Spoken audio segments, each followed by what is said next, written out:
씩 교독하도록 하겠습니다. 그런즉 우리가 무슨 말을 하리요? 하나님께 불의가 있느냐? 그럴 수 없느니라.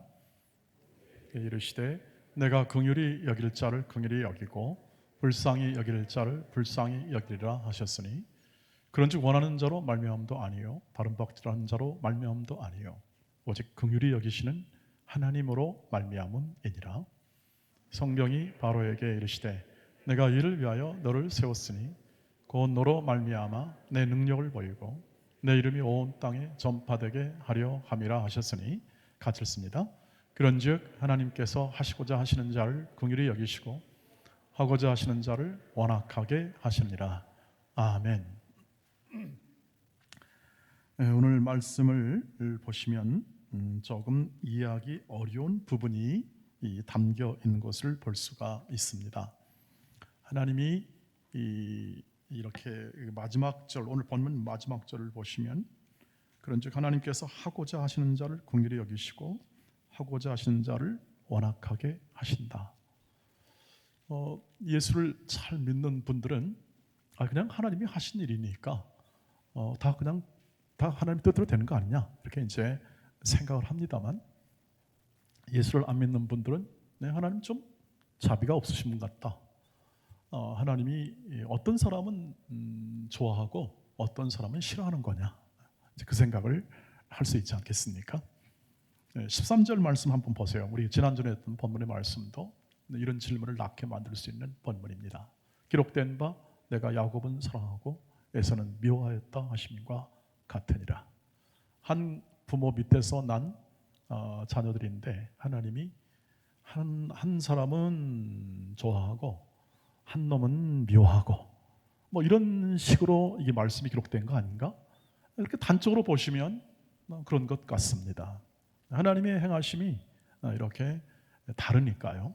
한 사람에 대하여는 좋아하고 한 사람은 싫어하고, 이거 우리의 현 시대와는 아주 정면으로 배치가 됩니다. 지금 현재 정부가 이렇게 원하는 캐치프레이즈가 공정 아닙니까? 공정, 공평한 기회, 공정, 이런 건데요. 이렇게 해서 또 많은 또 정책도 만들어내고 또 이것을 가지고 토론도 하고 열심히 일들을 합니다.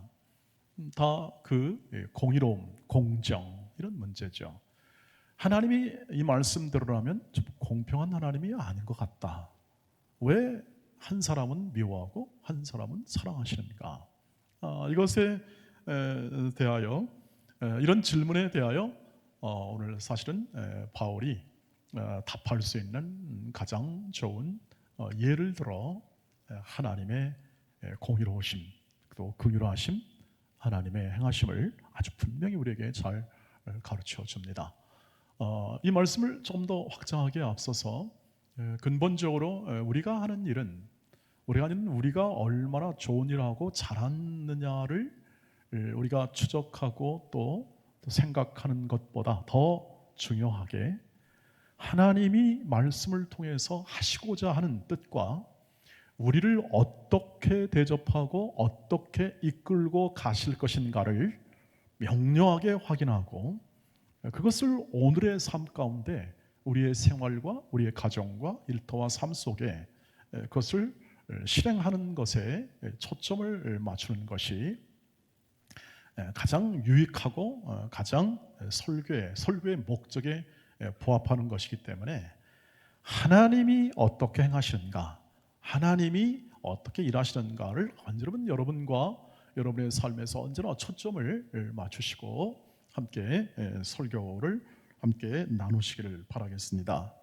바울은 당연히 하나님은 불공정하거나 편애하시는 하나님은 아니시라는 사실을 명료하게 얘기합니다. 14절 말씀을 보십시오. 저를 보시면, 그런즉 우리가 무슨 말 하리요? 하나님께 불의가 있느냐? 그럴 수 있습니까? 없습니까? 없다라고 분명하게 얘기를 합니다. 하나님 그런 하나님은 아니시다. 이 말은 뭐냐면 오해하지 말라 이 뜻입니다.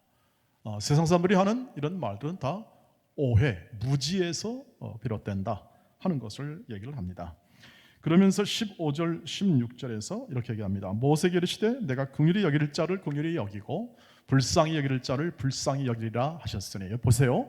긍휼히 여기고 불쌍히 여기는 것입니다. 하나님의 긍휼과 자비로움이 나타나고 있습니다.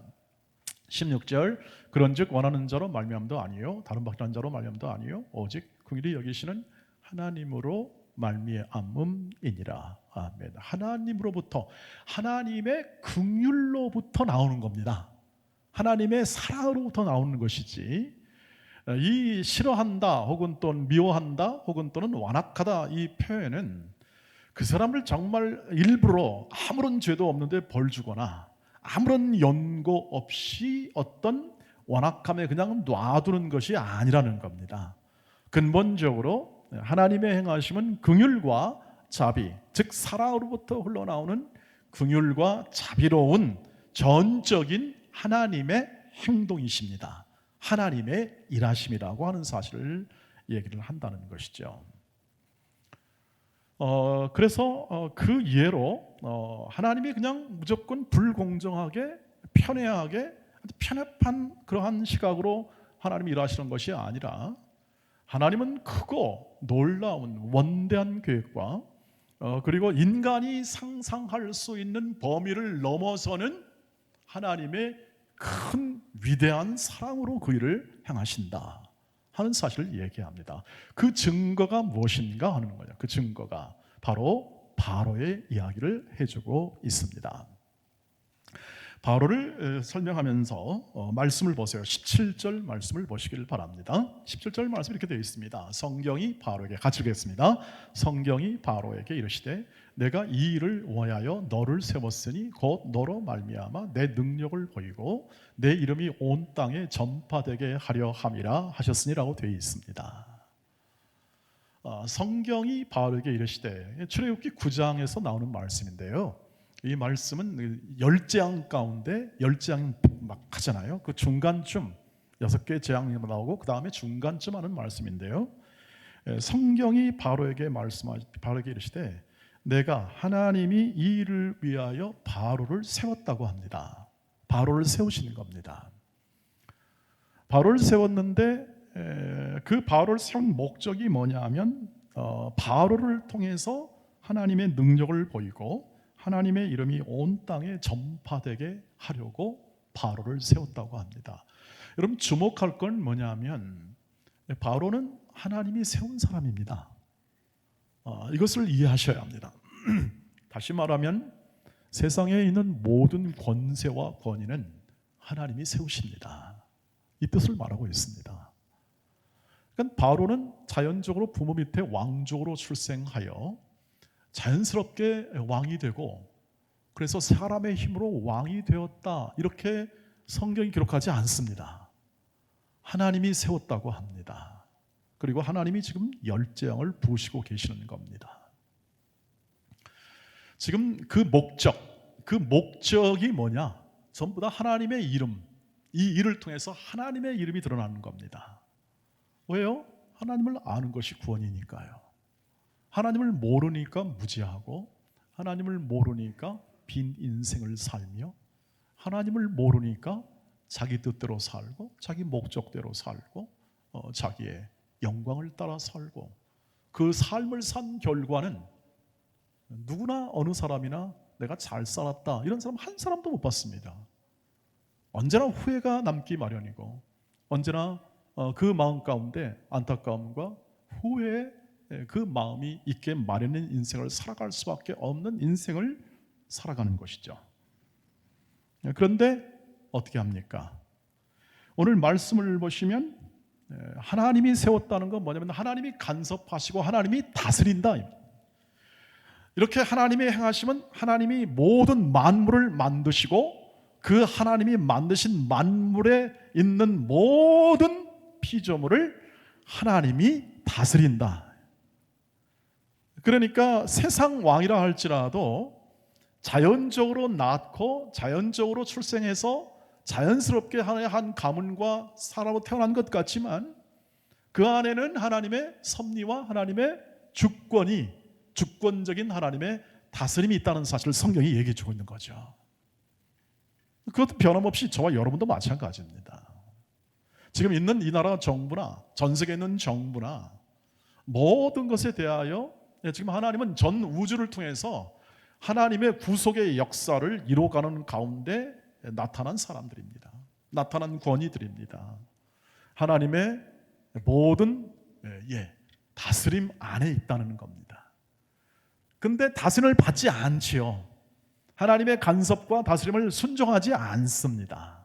내 마음대로 살겠다는 것이고 내 뜻대로 살겠다는 것입니다. 우리 그 삶의 결과는 로마서 1장 28절에 이미 말씀을 통해서 밝혀주었습니다. 제대로 된 인생이라고 할 수 없다. 해답을 얻는 인생이라고 할 수 없다는 것을 얘기를 하여 그대로 얘기하고 있습니다. 그러면 무엇입니까? 하나님이 지금 세워서 하나님의 뜻과 목적을 이루어 나가는 모든 다스림 안에 사용된 도구와 같다, 이렇게 생각할 수 있습니다. 하나님의 도구들입니다. 하나님 편에서는 도구입니다.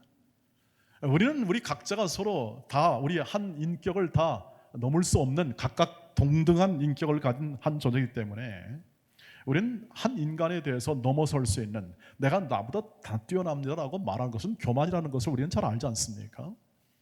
우리 그렇게 말할 수 없습니다. 그래서 수단으로 대할 수가 없죠. 어떤 그 목적을 가지고 있음에도 불구하고 그렇게 잘 대하기가 어렵습니다. 그런데 하나님 편에서 볼 땐 인간이라는 존재는 미물에 불과합니다. 그래서 이사야서에 보면은 자기를 고백할 때, 혹은 또는 이사야가 고백할 때 지렁이 같은 야곱 이렇게 하잖아요. 어떻게 인간을 지렁이처럼 얘기합니까? 그럼에도 불구하고 하나님 안에서 보면은 인간이라는 존재는 정말 아무것도 아닌, 그럼 정말 우리가 아무것도 아닙니까? 아니죠. 우리는 하나님의 형상을 가진 존재죠. 그리고 중요한 건 오늘 하나님의 선택과 그 긍휼이 부어진 존재이기 때문에 존귀한 자요, 하나님의 자녀요, 이렇게 신약성에 기록되어 우리를 세워주고 있는 것을 볼 수가 있습니다. 다만 오늘 여기서 설명할 때는 하나님의 주권에 볼 때 인간의 연약함이 있습니다. 하나님이 붙들지 않으면, 개입하지 않으면 인간이라는 존재는요 스스로 살다가 그럴 존재인데 어떻게 합니까? 지금 하나님의 구속의 역사를 이루는 과정 가운데 이 바로를 세우시는 겁니다. 어떤 역할로? 하나님의 백성을 괴롭히는 역할입니다. 지금 하나님의 백성을 괴롭히고 있어요. 하나님의 뜻을 순종하지 않고 있어요. 왜 이런 존재가 되었나요?까지는 알 수가 없습니다. 다만 중요한 건 지금 이 말씀에 따른 것을 살펴보면 하나님은 이 바로를 세웠고 지금 열재앙을 맞는 역할로 지금 인도하고 있는 것을 볼 수가 있습니다. 그럼 하나님이 불의하시냐? 아닙니다. 바로에게요 열재앙을 내리셨습니다만 하나님은 바로에게 많은 기회를 주십니다. 바로야, 너 내 말 들어라. 그래야 산다. 내 백성을 보내라. 내 종의 말을 들어라. 내 종이 하는 메시지를 듣고 그대로 해, 넌 산다. 들었습니까? 안 들었습니까? 네가 믿는 하나님, 전하는 하나님 도대체 뭐냐? 말도 안 되는 소리 하고 있네. 네가 나일강에 피를 흘리는데, 피를 이렇게 덮는데 나도 그거 할 수 있어 하고 행해서 완악하게 갑니다. 하나님이 또 기회를 또 줍니다. 모세야, 한번 기회를 또 갖자. 기회를 갖습니다. 기회를 갖추는데 바로가 또 안 듣습니다. 세 번째 기회 줍니다. 네 번째 또 기회 줍니다. 하나님이 그냥 그렇게 하는 게 아니라 긍휼로 대하십니다. 자비로움으로 하나님은 대하십니다.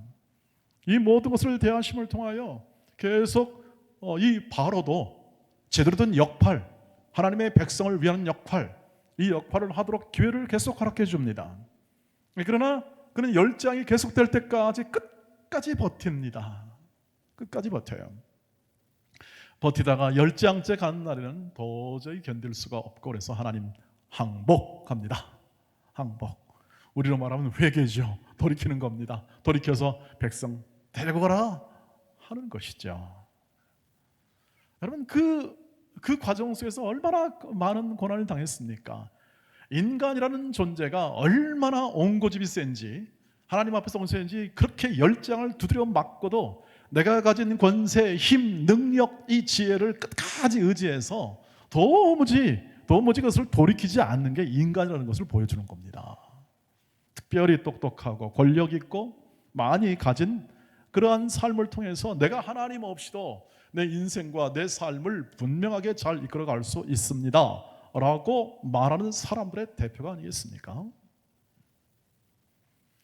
자, 그래서 하나님이 편애하거나 이 완악하겠다는 표현을 통하여 하나님의 긍휼과 자비가 사라진 게 아니라 계속 나옴에도 불구하고 사람이 그것을 거부하고 있고 그것을 받아들이지 않는 이 고질적 병, 인간의 고질적 병인 하나님을 인정하지 않는 이것이 계속되어 결국은 10개 회개할 때까지 두드려 맞는 것이 바로 열장인데, 여러분 그 목적이 뭐냐면 하나님의 이름이지 바로를 벌 주고자 하는 게 하나님이 뭘 한 인간을 벌 줘서 뭐 남는 게 뭐 있겠습니까?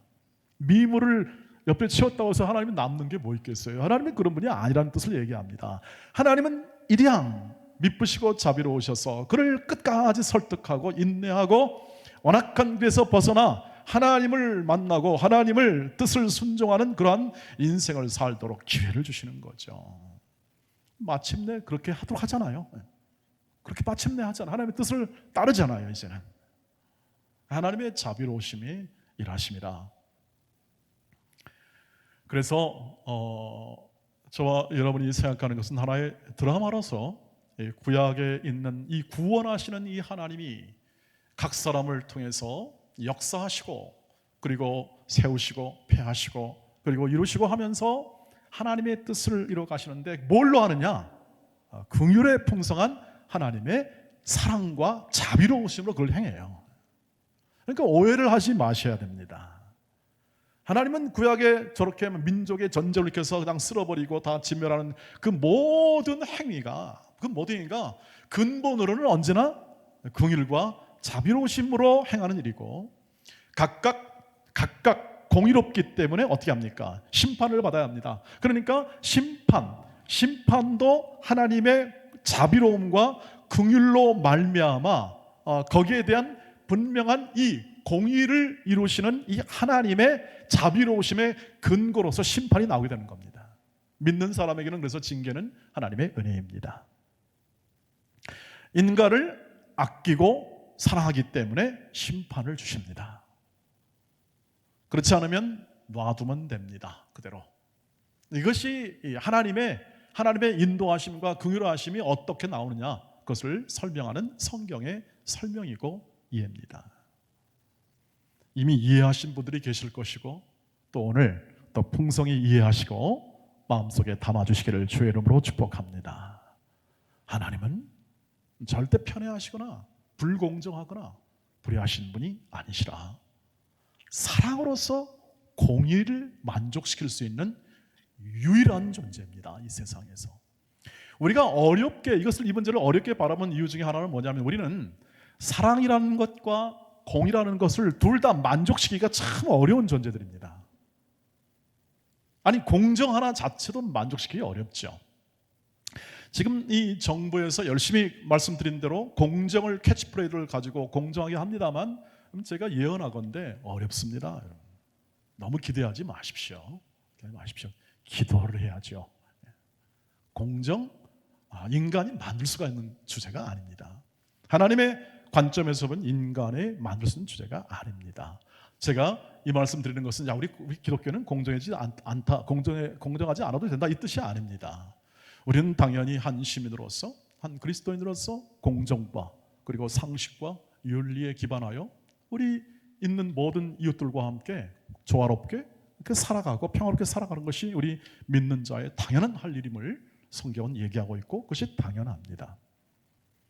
그런데 하나님이 하시는 이 사랑으로 인한 공정은 우리의 이 예측과 이 법과 윤리와 도덕을 넘어서는 하나님의 사랑과 긍휼은 하나님이 만들어낼 수 인간이 만들어낼 수 없는 이 공정함과 그 공정한 이해 부분을 넘어서 하나님이 오늘 그 모든 한 사람과 또 한 민족과 택하신 하나님의 자녀를 통하여 택하신 하나님의 자녀를 통하여 그것을, 그 공정을 넘어서는 하나님의 사랑을, 그 사랑의 일하심을 분명히 나타내는 게 바로 우리의 구원입니다.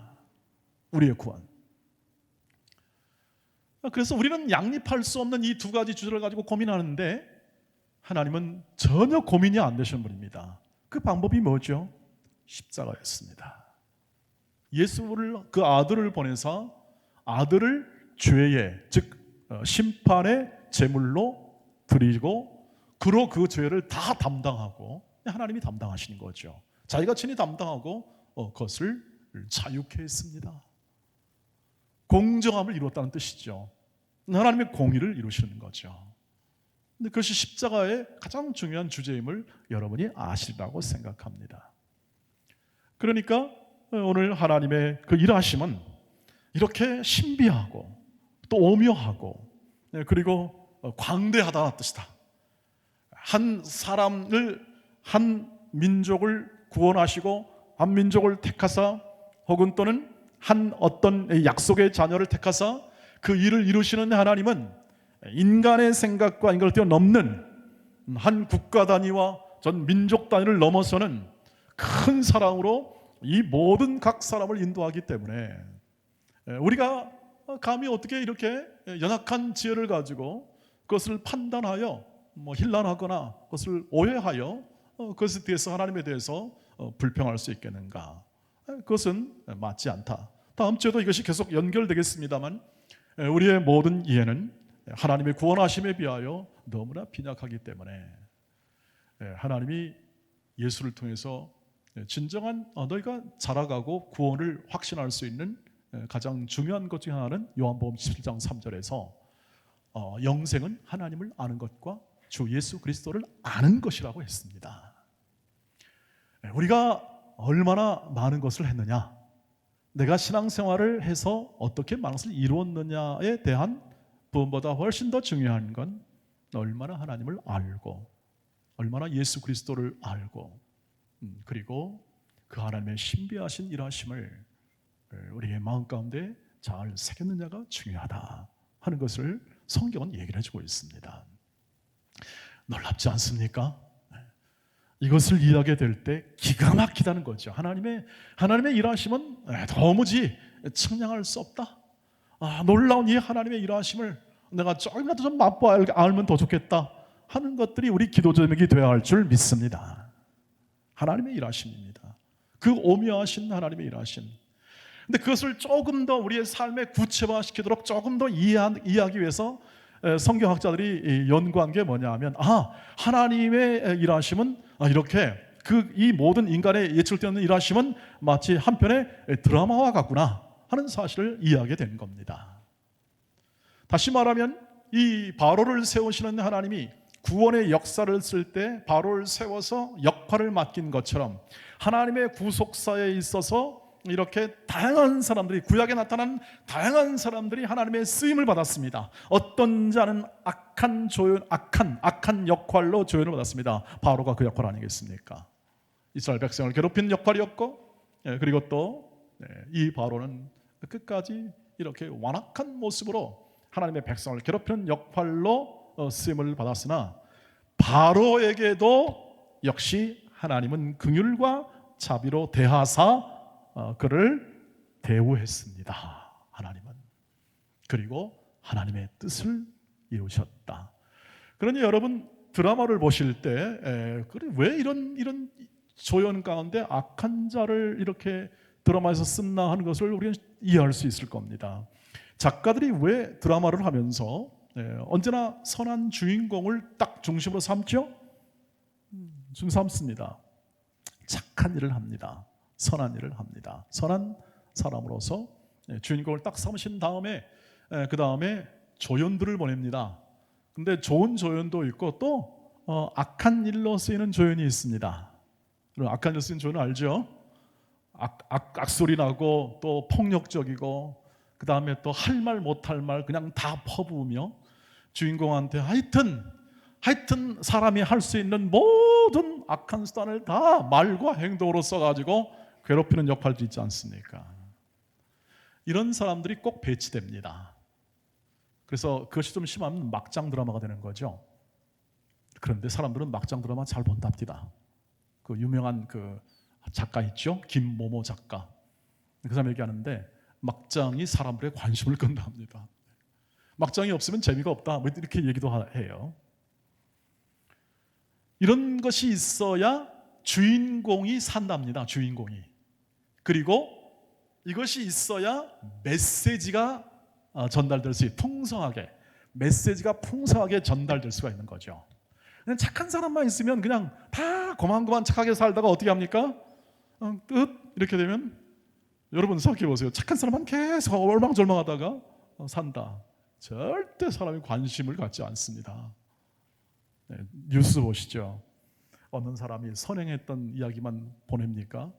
사람 관심 끌기 위해서 아주 안 된 이야기, 힘든 이야기 계속 흘려보냅니다. 그래야 관심을 갖죠. 왜?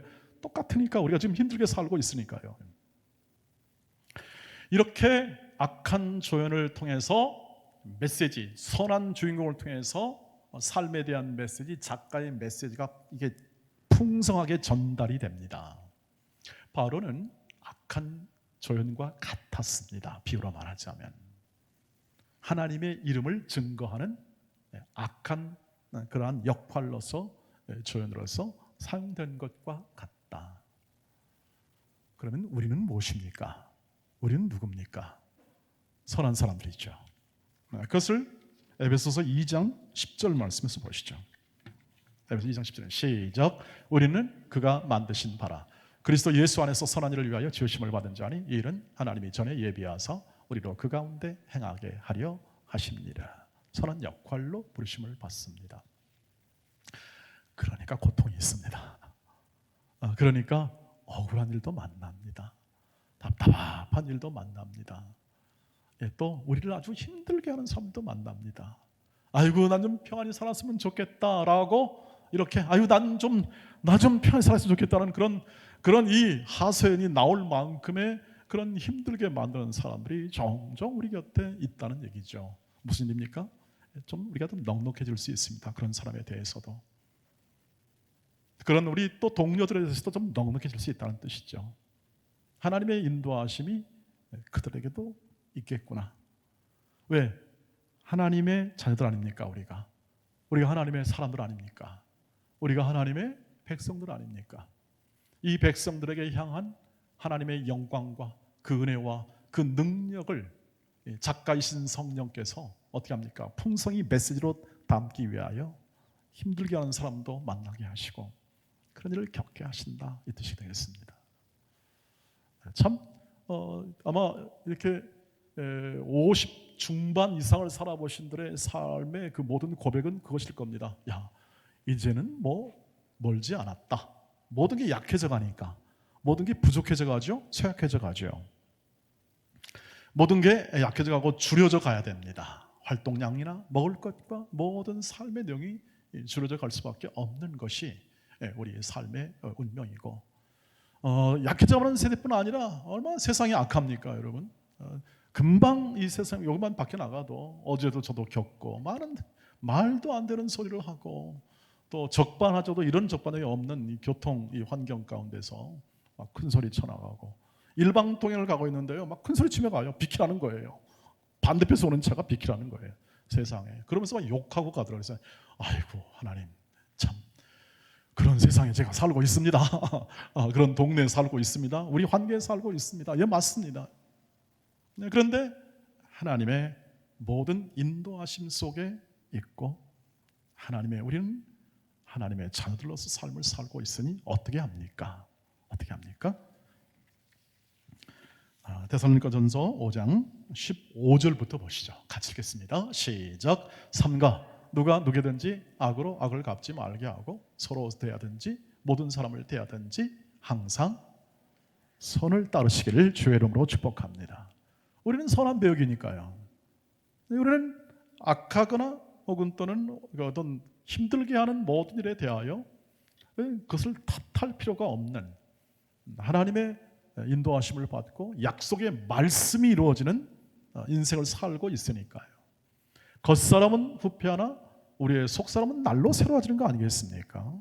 자, 연결해 보겠습니다. 16절 보세요. 말씀 시작. 항상 기뻐하라. 쉬지 말고 기도하라.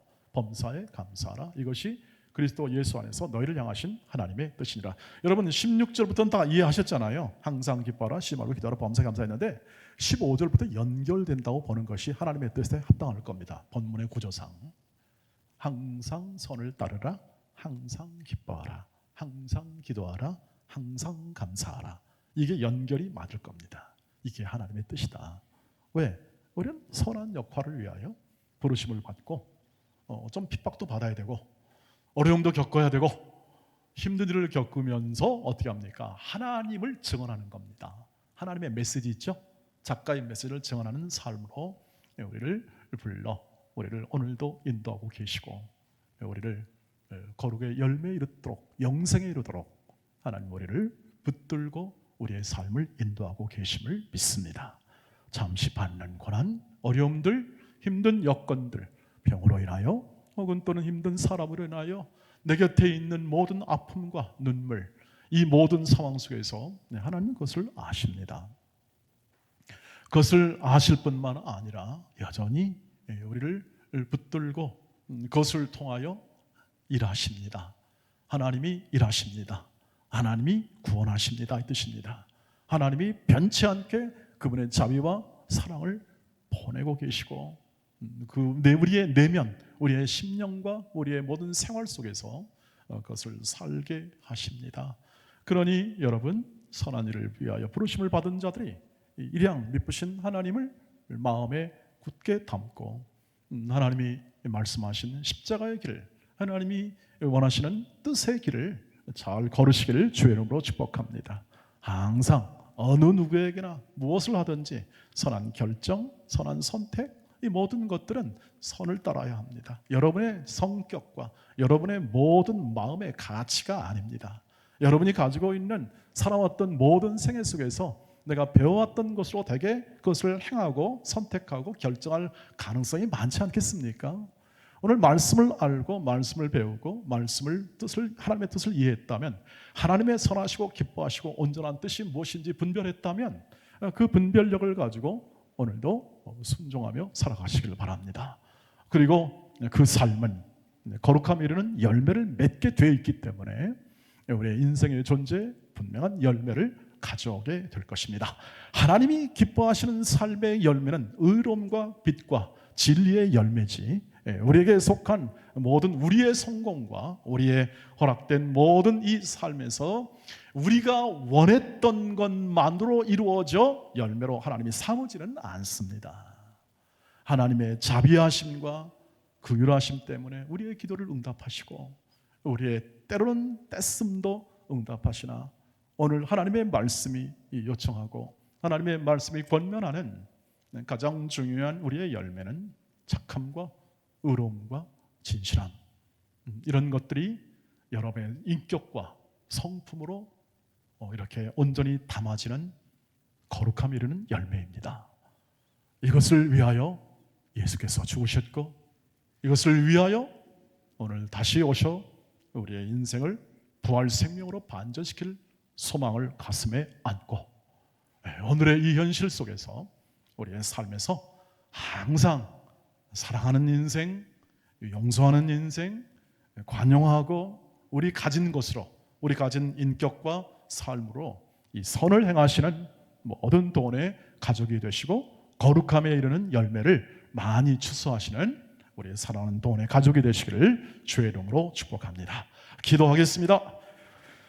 아버지 하나님, 오늘도 저희를 붙잡아 주시고 저희를 선한 일을 위한 선한 일을 열심히 하는 그러한 모든 가족으로 삼아 주셨으니 그 일을 행할 수 있는 지혜와 능력과 권세를 주시고 또 주신 이 모든 것을 통해서 충성스럽게 그리고 열심으로 하나님을 섬기며 우리 이웃을 섬기는 사랑의 인생을 굳세게 살아가게 하옵소서. 하나님의 일하심과 돌보심과 그 긍휼 베푸심의 충만함이 우리 온 가정과 일터와 우리 온 기업 속에 풍성하게 하옵시고, 오 주여, 이 일이 은혜로 된 것이니 이 모든 은혜가 친히 일하는 것을 바라보는 우리의 영적 안목을 풍성하게 띄워주시고 갖추게 하옵소서. 우리 모든 주의 종들의 가정과 일터뿐 아니라 이 나라와 민족 속에 이 하나님의 사랑과 정의와 평화가 넘치게 하옵소서. 예수님의 이름으로 기도하옵나이다. 아멘.